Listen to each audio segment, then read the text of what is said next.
Baik, Bismillahirrahmanirrahim. Assalamualaikum warahmatullahi wabarakatuh. Perkenalkan, nama saya Hendy Nugroho dari Prodi Teknik Fisika dengan NIM 20755615015. Pada kesempatan kali ini saya akan mempresentasikan UAS Kontrol Otomatik 2. Nah, berikut untuk soalnya. Untuk nomor 1 yang bagian A, tentang instrumentasi dan kontrol pada EPC Project. Sebutkan jelaskan beberapa instrumen kontrol yang sering digunakan dalam industri meliputi jenis komponen dan prinsip kerjanya.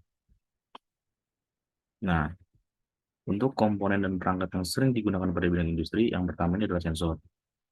Nah, sensor ini merupakan perangkat yang digunakan untuk mengukur berbagai parameter fisik seperti suhu, tekanan, aliran, kelembaban, dan yang lain-lainnya. Sensor berfungsi untuk mengubah parameter fisik menjadi sinyal listrik.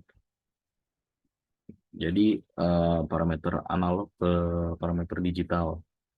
Nah, supaya bisa kita ukur. Nah, berikut contohnya untuk beberapa sensor yang akan saya jelaskan, yaitu ada sensor suhu, sensor tekanan, sensor aliran. Nah, untuk sensor suhu itu biasanya ada sensor RTD, yaitu berfungsi untuk mengukur suhu dengan berbagai metode seperti ada termokouple, termokouple tipe K, lalu ada termistor, sensor resistansi, yaitu suhu RTD, resistance temperatur. Lalu ada sensor tekanan, seperti sensor tekanan absolut, sensor tekanan relatif, dan sensor tekanan diferensial. Lalu ada sensor aliran, digunakan untuk mengukur aliran cairan atau gas, misalnya sensor elektromagnetik, sensor ultrasonik, dan sensor turbidity. Nah, kemudian setelah sensor, ada juga transducer. Nah, transducer itu juga dia merupakan perangkat yang mengubah suatu bentuk energi menjadi bentuk energi lainnya dalam konteks instrumen kontrol. Nah, transducer sering digunakan untuk mengubah sinyal listrik menjadi sinyal mekanik atau sebaliknya. Misalnya di sini ada transducer listrik, yaitu mengubah sinyal listrik menjadi sinyal mekanik seperti pada buzzer atau transducer piezoelektrik. Nah, lalu ada transducer pneumatik. Nah, transducer pneumatik itu mengubah sinyal listrik menjadi sinyal udara terkompresi atau sebaliknya. Nah, setelah transducer ada aktuator. Aktuator adalah perangkat yang berfungsi untuk mengubah energi listrik menjadi energi mekanik untuk menggerakkan sesuatu. Eh, Lalu aktuator umumnya digunakan untuk mengontrol katup, motor, atau valve, dan perangkat mekanik lainnya. Contohnya di sini yaitu katup kontrol yang mana digunakan untuk mengatur aliran cairan atau gas dalam sistem. Lalu ada motor elektrik dapat digunakan untuk menggerakkan suatu perangkat mekanik seperti pump, fan, atau mesin-mesin industri lainnya. Nah, lalu dari controller, dari aktuator, kita ke controller. Nah, pada controller, kontrol adalah perangkat atau sistem yang mengelola data dari sensor, lalu memproses informasi dan mengeluarkan sinyal kontrol ke aktuator. Nah, controller dapat berupa unit pemrosesan sederhana hingga sistem kontrol terprogram dengan algoritma kompleks. Nah, beberapa jenisnya itu kontrol itu ada kontrol PID, ya artinya itu kontrol proporsional integral derivatif. Nah, jenis kontrol umum yang sering digunakan yaitu metode matematis untuk mencapai nilai target secara cepat dan stabil, supaya bisa terlihat nilai overshoot-nya berapa, rise time-nya berapa. Nah, lalu ada controller logika pemrograman atau PLC, programmable logic controller, itu kontrol yang digunakan untuk mengoptimasi proses industri dengan logika pemrograman. Biasanya pada PLC itu dia menggunakan ladder diagram nanti Dari ladder diagram itu diinputkan ke dalam suatu perangkat peraga PLC-nya, yaitu bisa PLC CP1E, CP2M, lalu ada PLC Allen Bradley, dan Mitsubishi, dan banyak yang lainnya. Lalu ada indikator dan pencatat. Nah, indikator dan pencatat ini juga penting sebagai untuk showing data atau menampilkan data pengukuran dan merekam dari parameter proses dari waktu ke waktu. Nah, kemudian ada juga indikator digital. Nah, indikator digital menampilkan nilai numerik dengan tampilan angkanya. Itu dia masih masuk ke dalam indikator pencatat, yaitu ada indikator digital, lalu ada pencatat grafik. Nah, pencatat grafik ini supaya kita bisa melihat tren. Nah, melihat tren itu kita bisa melihat merekam data dalam bentuk grafik untuk analisis dan pemantauan jangka panjangnya. Nah, lalu setelah itu ada komputer industri. Nah, komputer industri ini berfungsi sebagai pusat pengendalian dan pemantauan proses industri secara keseluruhan. Nah, komputer industri dapat dihubungkan dengan sensor, controller, dan perangkat lainnya untuk mengelola seluruh sistemnya. Nah, lalu kemudian ada jaringan komunikasi yang paling terakhir, jaringan komunikasi, yaitu untuk memungkinkan perangkat instrumen kontrol berkomunikasi satu sama lain. Nah, sering digunakan sebagai protokol komunikasi seperti Modbus, Profibus, Ethernet, dan lain-lain. Nah, untuk komponen dan perangkat ini kita juga harus sesuaikan juga dengan industri yang kita gunakan. Jadi mungkin ada beberapa yang tidak terlalu digunakan, tapi umumnya itu ada 7 setelah apa yang sudah saya jelaskan. Nah, kemudian lanjut kita nomor 1 bagian B. Berikan penjelasan mengenai perbedaan antara PLC dan DCS. Nah, perbedaan PLC dan DCS yang pertama itu ada arsitektur dan skalanya. Nah, pada PLC ini yang dimaksud arsitektur dan skala itu adalah perbedaan mendasarnya itu terletak pada arsitektur dan skala, karena dia ini kan merupakan sama-sama unit kontrol yang berdiri sendiri dengan kontrol terpusat dan sistem yang relatif sederhana. Biasanya PLC itu dia digunakan dalam aplikasi yang lebih kecil atau proses yang bersifat diskrit, seperti mesin tunggal atau proses sederhana atau mesin-mesin perkakas lainnya. Biasanya PLC itu kalau untuk mesin perkakas dia diintegrasikan dengan mesin CNC. Nah, lalu untuk DCS dia itu dirancang untuk mengendalikan proses yang lebih besar dan lebih kompleks biasanya. Nah, DCS menggunakan pendekatan yang terdistribusi, di mana kontrol terhubung dengan berbagai perangkat lapangan seperti terintegrasi oleh sensor, aktuator, dan controller lainnya. Nah, melalui jaringan komunikasi, nah, maka dari itu DCS untuk mengelola dan mengkoordinasikan banyak proses dan unit dalam skala pabrik atau proses yang lebih besar. Jadi, dari arsitektur dan skala ini lebih besar DCS daripada PLC. Nah, lalu yang kedua itu ada integrasi dan komunikasi. Integrasi dan komunikasi itu untuk DCS itu tingkat integrasinya itu lebih tinggi antara perangkat dan proses. Karena melakukan jaringan komunikasi yang luas, DCS dapat menyampaikan data dari berbagai perangkat lapangan secara real time ke pusat kontrol, memungkinkan sistem untuk melakukan analisis lebih mendalam dan pengambilan keputusan yang lebih baik. Nah, lalu untuk PLC, biasanya komunikasinya itu dia lebih sederhana dengan perangkat di sekitarnya, tapi untuk dicatat bahwa perkembangan terbaru dalam teknologi industri telah memungkinkan PLC dan DCS untuk memiliki tingkat integrasi yang lebih serupa dengan kemampuan komunikasi yang lebih baik. Nah, yang ketiga ini ada program dan pemrograman. Nah, untuk PLC ini dia biasanya menggunakan bahasa ladder, yaitu dia ladder diagram, yang mana nanti untuk setiap PLC itu dia biasanya mempunyai ladder diagram yang berbeda-beda untuk softwarenya. Kalau untuk PLC Omron dia menggunakan Chex Programmer, untuk PLC Siemens itu dia biasanya menggunakan TIA Portal, Mitsubishi dia mempunyai software tersendiri, dan lain-lainnya. Jadi untuk bahasa leadernya itu setiap PLC itu berbeda-beda. Nah, sedangkan untuk DCS biasanya menggunakan bahasa pemrograman berbasis grafis atau script yang lebih fleksibel dan memungkinkan pengguna untuk mengatur algoritma atau algoritma kontrol yang lebih kompleks untuk proses yang lebih besar dan terdistribusi. Nah, lalu yang keempat ada redundasi dan keandalan.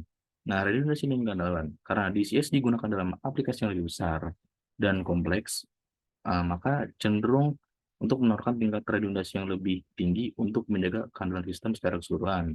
Berarti jika satu bagian dari sistem gagal, maka sistem dapat beralih secara otomatis ke komponen cadangan tanpa mengganggu proses proses secara keseluruhan. Nah, untuk kriteria pemilihan PLC atau DCS dalam skala industri yang perlu kita perhatikan adalah skala proses. Nah, untuk skala proses, pertimbangan kompleks dan ukuran proses yang ingin kita kendalikan. Untuk proses yang lebih kecil, maka kita sebaiknya memilih untuk PLC. Namun untuk skala proses yang lebih besar, kita baiknya untuk memilih DCS. Lalu untuk integrasi kalau kita berkebutuhan untuk mengintegrasikan banyak perangkat dan proses dalam satu sistem, maka DCS lebih unggul daripada PLC. Nah, lalu ada fleksibilitas dan pemrograman. Flexibility dan pemrograman biasanya prosesnya memerlukan algoritma kontrol yang kompleks. Nah, DCS untuk skala flexibility-nya pemrogramannya dia lebih baik.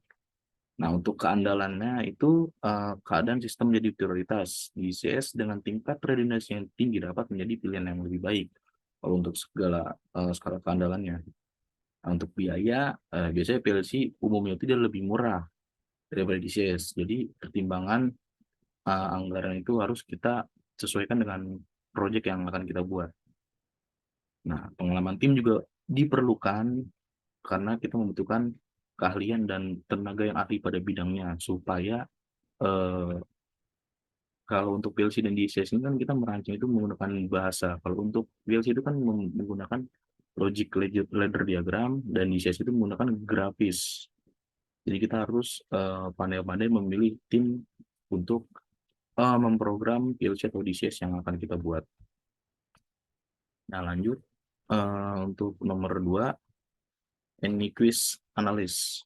Nah, jelaskan bagaimana langkah-langkah dalam menentukan respon Anyquist menggunakan plot by hand serta analisis kestabilannya sertakan dengan gambar ilustrasi untuk menunjang jawaban. Nah, di sini langkah-langkahnya yaitu yang pertama itu dalam menentukan Anyquist Analysis, kita yang pertama menentukan fungsi transfer system yang ingin dianalisis dengan mempertimbangkan sistem tertutup. Fungsi transfer ini menghubungkan antara transformasi Laplace dari keluaran dengan transformasi Laplace dari input. Nah, konversi fungsi transfer yang sudah ditentukan ke domain frekuensi dengan menggantikan variabel kompleks S dengan J omega, di mana omega adalah frekuensi dalam radian per detik dan J adalah unit imajiner. Nah, kita tentukan rentang frekuensi yang ingin dianalisis. Biasanya dimulai dari frekuensi sangat rendah sampai ke 0 dan bergerak menuju frekuensi yang lebih tinggi. Nah, pada setiap sistem dipilih, kita menghitung nilai magnitude atau modulusnya dari fungsi transfer sistem. Magnitudo dapat dihitung sebagai akar kuadrat dari jumlah kuadrat dan dari bagian real dan imajiner dari fungsi transfer. Dan fase dapat dihitung sebagai arcus tangan dari rasio bagian imajiner real.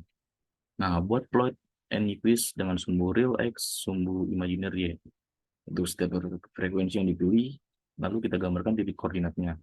Nah, setelah kita gambarkan titik koordinat, kita hubungkan titik yang digambarkan pada plot Anyquist dengan garis lurus atau kurva mulus. Nah, yang ketujuh, untuk menganalisis kestabilan sistem dengan plot Anyquist dapat dilakukan dengan langkah berikut. Jika seluruh plot Anyquist berada di sebelah kiri titik min 1 plus J0 pada sumbu imajiner, maka sistem dianggap stabil. Lalu jika ada titik pada plot Anyquist yang berada di sebelah kanan titik min 1 plus J0, maka sistem dianggap tidak stabil. Nah, jika plot twist melingkup titik min 1 plus J0, maka sistem adalah borderline, stabil atau mendekati kestabilan. Nah, jika plot Anyquist berputar melalui titik min 1 plus J0 sebanyak beberapa kali atau N kali dalam arah berlawanan dengan jarum jam, maka sistem memiliki N titik potong dengan sumbu J omega yang terletak di sebelah kanan titik. Nah, kalau di sini kita lihat dia ini fungsinya dia untuk Anyquist ini tidak stabil karena dia berada di titik kiri. Berputar dari titik kiri memilih N1, 0. Nah, berarti pernyataan yang keempat, jika plot Anyquist berputar memilih N1 J0 sebanyak N kali dalam arah berlawanan dengan jarum jam, maka sistem memiliki N titik potong dengan sumbu J omega yang terletak di sebelah kanan titik J omega. Lanjut, nomor 3, state space analysis, kita buat fungsi transfer dan model state space. Nah, di sini diberikan fungsi transfer GS sama dengan S pangkat 3 plus 2S kuadrat plus 3S plus 15. Nah, langkah pertama itu kita mengubah fungsi transfer tersebut ke dalam bentuk model state. Nah, kita ubah sebagai vektor, xt sebagai xt sama dengan x1t, x2t, x3t, kita transposkan dengan x1t, x2t, dan x3t sebagai state variable selanjutnya. Lalu kita bagi persamaan GS menjadi dua bagian, yaitu bagian polinomial penyebut dan pembilang. Nah, dalam case ini polinomial pembilang adalah BMS pangkat 3, BM-1S kuadrat, B1S plus B0. Dan polinomial penyebutnya adalah S pangkat 3 plus AN-1S kuadrat plus A1S plus A0. Nah, lalu dari fungsi transfer yang diberikan, kita dapat mengamati bahwa B3 sama dengan 1, B2 sama dengan 2, B1 sama dengan 3, B0 sama dengan 15. Lalu untuk yang variabel A3 sama dengan 0, A2 sama dengan 1, A1 sama dengan 0, A0 sama dengan 0. Nah, setelah ditranspos, kita tentukan matriksnya. Nah, maka untuk model state space dari fungsi transfer GS sama dengan S pangkat 3 plus 2S kuadrat plus 3S plus 15, yaitu X dot T matriks 00010010 XT plus 001 XT. Untuk YT-nya itu 1532. Nah, untuk menganalisis sistem, kita perlu menghitung nilai eigen dari matriks A. Nah, jika semua nilai eigen dari A memiliki bagian real negatif, maka sistem ini stabil.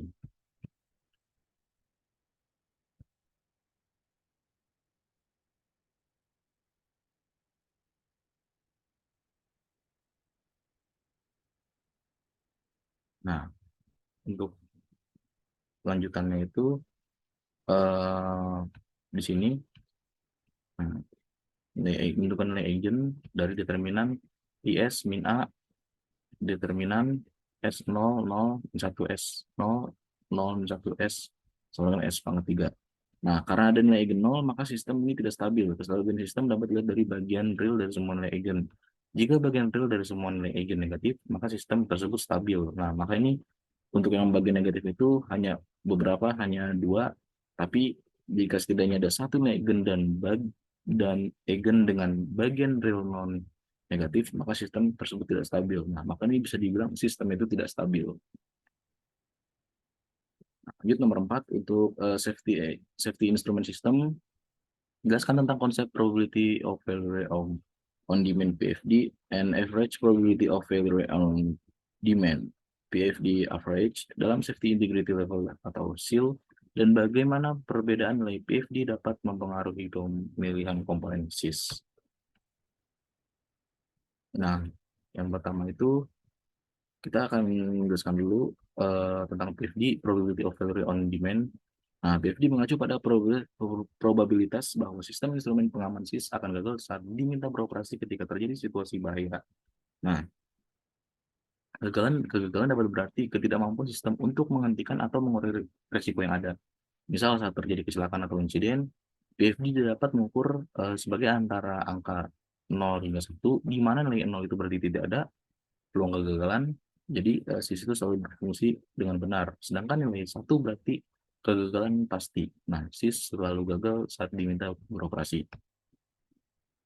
Nah, dalam safety integrity level SEAL, yang merupakan bagian dari analisis risiko pada sistem instrumen pengaman safety, instrumen sistem atau SIS, terdapat dua konsep penting yang terkait dengan keadaan sistem, yaitu probability of failure on demand PFD dan average probability of failure on demand atau PFD average. Nah, untuk average probability of failure on demand atau PFD average. PFD average adalah rata-rata dari semua kemungkinan PFD dalam suatu sistem selama jangka waktu tertentu. Untuk menghitung PFD average, biasanya dilakukan analisis kegagalan yang lebih mendalam dan data keandalan yang relevan untuk komponen-komponen dalam SIS.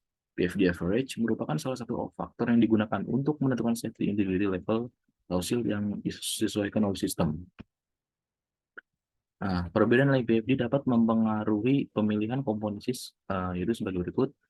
Safety integrity level SEAL yang dibutuhkan. Nah, semakin rendah nilai PFD, maka semakin tinggi keandalan sistem SIS untuk mengurangi risiko kecelakaan atau insiden yang tidak diinginkan. Nah, SIL yang lebih tinggi diperlukan, artinya sistem harus memenuhi persyaratan keandalan yang lebih ketat yang dapat mempengaruhi pemilihan komponen dengan keandalan yang lebih tinggi. Nah, kemudian untuk pemilihan komponen, nilai PFD yang rendah menuntut komponen-komponen SIS yang memiliki tingkat keandalan yang tinggi. Nah, mungkin melibatkan pemilihan sensor, aktuator, dan perangkat elektronik lainnya yang diketahui memiliki kinerja kualitas yang lebih baik. Lalu ada redundasi atau keandalan. Untuk mencapai PFD yang lebih rendah, seringkali diperlukan redundasi dalam komponen-komponen kritis. Redundasi memungkinkan sistem memiliki kecadangan atau backup komponen yang dapat mengambil alih jika kegagalan pada komponen utama. Nah, pemilihan komponen dengan fitur redundasi dapat diperlukan untuk mencapai PFD yang diinginkan. Nah, perawatan dan pengawasan. Memastikan komponen SIS beroperasi dengan benar dan sesuai dengan tingkat keandalan yang diharapkan membutuhkan perawatan dan pengawasan yang tepat. Ini mencakup pemeliharaan teratur, pengujian fungsi komponen, dan monitoring kinerja sistem secara berkala. Nah, pemilihan komponen SIS yang tepat sangat penting untuk mencapai tingkat keandalan yang diinginkan dan memastikan sistem berfungsi dengan baik dalam lingkungan manusia, aset dari bahaya atau bahaya potensial.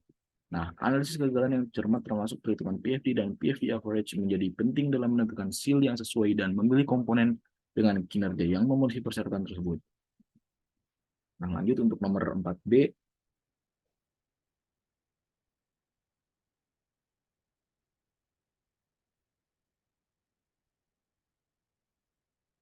Nomor 4B itu tentang dimaksud dengan LOPA atau Layer of Protection Analysis. Dan kita menjelaskan bagaimana pendekatan tersebut digunakan untuk menilai keadaan safety instrumented system. Nah, pertama akan saya jelaskan dulu tentang LOPA. Layer of Protection Analysis atau LOPA adalah satu sistem metode analisis risiko yang digunakan untuk menilai dan mengidentifikasi keandalan sistem instrumen pengaman safety instrument system SIS dalam mengurangi atau mencegah kemungkinan terjadinya kecelakaan atau insiden yang berbahaya. Nah, LOPA adalah pendekatan yang didasarkan pada konsep layer of protection atau lapisan perlindungan, di mana setiap lapisan perlindungan bertujuan untuk mengurangi risiko kegagalan sistem dan mencegah dampak yang serius. Nah, di sini ada 5 pendekatan yang digunakan untuk menilai keadaan safety instrumented system. Yang pertama itu ada identifikasi skenario bahaya. Nah, identifikasi skenario bahaya itu pertama skenario bahaya yang berbeda diidentifikasi yaitu situasi yang dapat menyebabkan kemungkinan kecelakaan atau insiden yang berbahaya. Nah, lalu ada identifikasi lapisan perlindungan atau layers of protection. Layer of protection itu sebagai lapisan perlindungan yang ada dalam sistem dievaluasi dan diidentifikasikan. Nah, lapisan perlindungan dapat berupa tindakan pencegahan, deteksi, atau mitigasi yang dirancang untuk mencegah atau mengurangi dampak skenario berbahaya. Nah, yang ketiga ada penilaian keandalan lapisan perlindungan, yaitu setiap lapisan perlindungan dinilai untuk tingkat keandalannya, reliabilitas. Nah, ini melibatkan pengumpulan data keandalan, menghitung probabilitas kegagalan pada permintaan PFD atau probabilitas kegagalan akhir PFA untuk setiap lapisan. Nah, lalu ada perhitungan kinerja keseluruhan. Nah, LOPA kemudian digunakan untuk menghitung kinerja keseluruhan sistem berdasarkan kombinasi dari berbagai lapisan perlindungan. Nah, metode ini memungkinkan evaluasi kinerja sistem dan penilaian itu efektivitasnya dalam mengurangi risiko pada skenario bahaya tertentu. Lalu yang terakhir ada penentuan safety integrity level SEAL. Nah, penentuan safety integrity level SEAL adalah hasil analisis LOPA digunakan untuk menentukan safety integrity level SEAL yang diperlukan untuk setiap lapisan perlindungan dan keseluruhan sistem SEAL merupakan ukuran tingkat keandalan sistem dan semakin tinggi SEAL yang dibutuhkan, semakin tinggi keandalan yang diharapkan dari SIS. Nah, jadi LOPA juga merupakan pendekatan yang efektif untuk mengevaluasi sistem yang kompleks dengan berbagai lapisan perlindungan.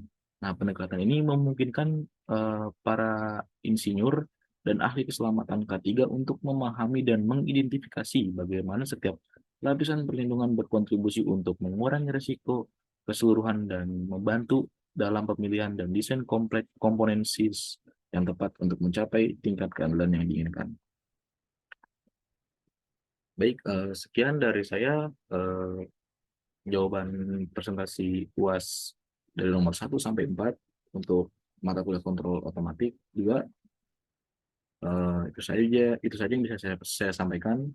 Kurangnya mohon maaf. Wassalamualaikum warahmatullahi wabarakatuh.